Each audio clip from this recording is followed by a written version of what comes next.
Welcome to Hanging Out with Robert, that's me. This video contains things that I tinker with throughout the day. For step-by-step detailed instructions of those tasks, you can click on the links in the comment section below. I plan on leaving this video accessible for about 30 days. After that, you can view it through my Patreon account.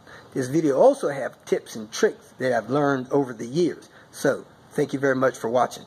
I got a tinker bonus day.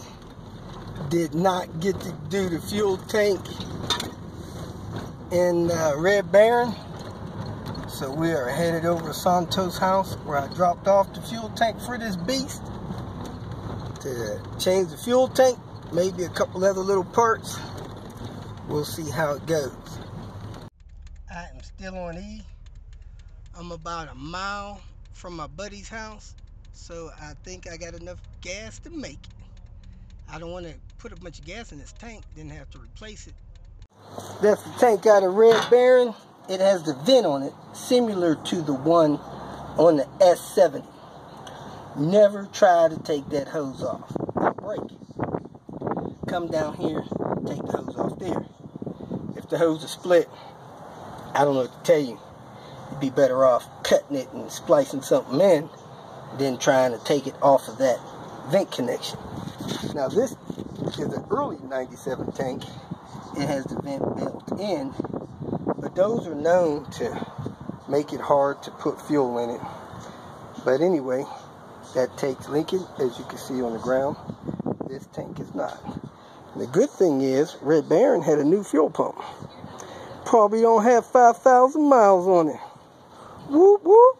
Alright, this filler neck, if you pull that out, you got to push it in till you get that over there before you put your clamp on. That way holds that together. The old clamp was just starting to rust, so I'm glad I brought the one from the donor car. Had to use a floor jack and a scissor jack to get those where I could get the bolts back through them, and I actually put a bolt in there 1/4 inch longer. I don't know if the tank size is different or not. Now I'm going to tighten that up, go inside, hook up the fuel pump. Go ahead and put that Bilstein in, boy. In this video, I'm going to show you why you can't siphon gas out of newer vehicles. First of all, as you can see, the filler neck, where you put gas in, it goes into the tank at a high point. So, the tank is probably considered full here.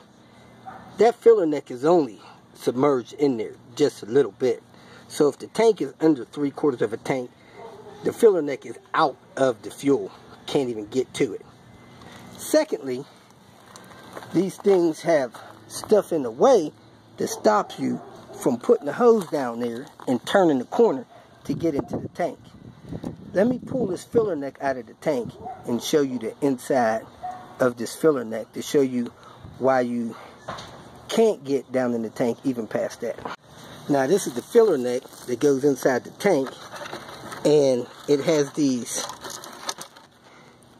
things in there that usually stops. Most of these things have a screen or something on the end of them to stop you from sticking a hose in there that could even go down and feed into the tank. I don't see it on this one unless it's up in the neck higher, but that also stops you from getting something down into the tank and pulling gas out. So, near impossible. This car is a 97 tank. If you get any newer than that, you really can't get anything out of those tanks. I am on my way home. 7:03 in Red Barron. Get the fuel tank replaced. If you feel that this information was useful, please like it and share it with your social media friends. You can subscribe to my channel so that you will get notifications of future videos that I post. You can follow me on Twitter, and if you need to contact me directly, please visit my website. And if you have any questions, leave them below, and someone or myself will reply to them. Again, thank you very much for watching.